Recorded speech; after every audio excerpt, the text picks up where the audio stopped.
Assalamualaikum warahmatullahi wabarakatuh. Apa kabar teman-teman sekalian? Dimanapun kalian berada yang menyimak video ini, semoga kalian dalam keadaan sehat walafiat tanpa kurang suatu apapun.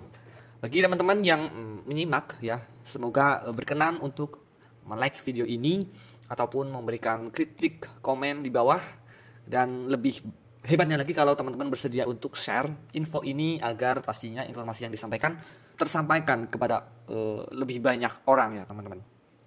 Selain itu, untuk membangun channel ini agar lebih berkembang dan lebih informatif dan di samping itu juga untuk menyemangati saya dalam membuat konten-konten yang informatif tersebut, teman-teman. Oke, sebelum kita membahas materi atau informasi yang akan saya sampaikan di video ini, perlu diketahui bahwa ini berhubungan dengan program rekrutmen BUMN bersama FHCI, Forum Human Capital Indonesia kemarin, yang saat ini sudah berada di tahap tes kemampuan bidang dan wawancara serta psikotes ya teman-teman. Karena bagi teman-teman yang sudah menyimak atau mengikuti program rekrutmen ini dari awal, pastinya teman-teman sudah tahu kalau euforia dan minat dari teman-teman job seeker sekalian di seluruh Indonesia itu luar biasa besar. Dan artinya karena besarnya minat dari teman-teman sekalian, mau tidak mau itu persaingan jadi semakin ketat ya teman-teman, dimana 2.700 lowongan yang dibuka tapi ada sekitar 1,3 juta pendaftar ya teman-teman. Itu persaingannya sudah sangat ketat ya. Nah, karena melihat hal tersebut,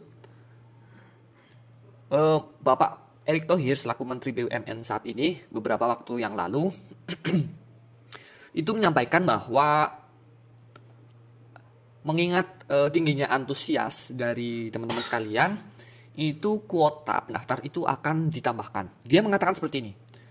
Kita memerintahkan 2.700 lowongan kerja, tapi animonya dan sepertinya kualitas, maksudnya itu teman-teman sekalian ya, kualitas pendaftarnya itu bagus-bagus, SDM-nya bagus-bagus.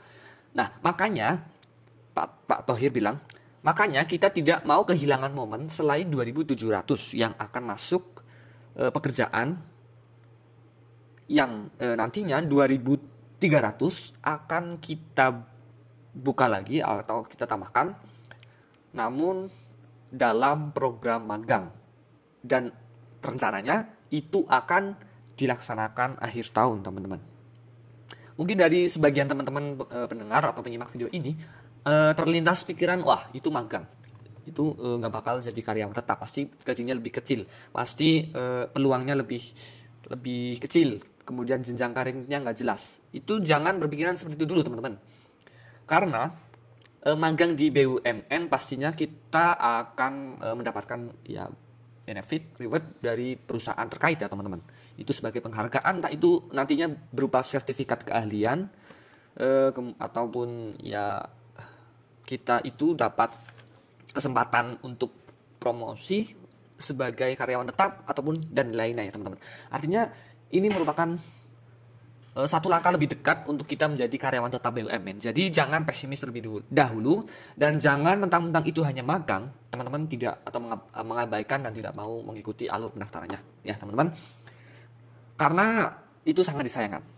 Nah, seperti yang kita ketahui pada April lalu, lowongan ini merupakan lowongan besar-besaran yang diadakan rutin oleh BUMN dan sejumlah industri atau instansi besar yang ikut join di dalam program rekrutmen bersama itu, antara lain ya seperti yang kita tahu ada Pertamina, BNI, Telkom, BRI, Indonesia, Bio Farma, dan Bulog, kemudian POS dan lain sebagainya. Itu ada banyak ya teman-teman.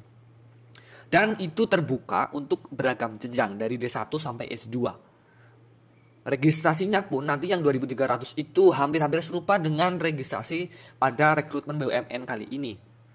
Dan menariknya, bagi teman-teman yang sudah mengikuti prosesi rekrutmen bersama BUMN kali ini, itu dapat langsung mengikuti program susulan yang 2.300 untuk magang tersebut.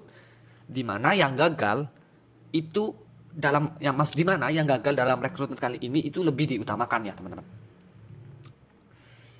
Ini jadwal rekrutmen BUMN ini kan selanjutnya itu ada bela negara ya pada tanggal 11 Juni kemarin, kemudian ada inaugurasi, 11 Juli maksud saya, dan ada inaugurasi pada tanggal 18 Juli tahun 2022. Nah, teman-teman, jadi kemungkinan setelah ini proses rekrutmen sama mereka itu tanda tangan kontrak dan sudah mungkin ada probation ya teman-teman, ada percobaan, kemudian mereka sudah ya terjun dipisah-pisah ke lokasi penempatan mereka masing-masing. Nah, mungkin ini baru alur untuk rekrutmen yang magang sebanyak 2.300 itu baru diupdate ke sosial media resmi dari rekrutmen BUMN ya pastinya. Jadi bagi kalian yang tertarik untuk selalu mengecek informasi secara berkala ya teman-teman. Oke, itu saja informasi yang saya sampaikan. Jadi buat teman-teman yang kali ini gagal dalam prosesi rekrutmen bersama BUMN FHCI 2022, jangan berkecil hati, jangan berputus asa, dan jangan kecewa berlarut-larut, karena itu justru merugikan teman-teman sekalian. Toh kita masih bisa hidup tanpa kita bekerja di BUMN ya teman-teman. Jangan merasa kalian itu menjadi manusia yang gagal, yang paling sial, dan yang paling tidak berguna, dan yang paling jadi beban orang tua. Karena tidak hanya Anda, ada jutaan orang lain yang juga gagal, sama seperti teman-teman sekalian.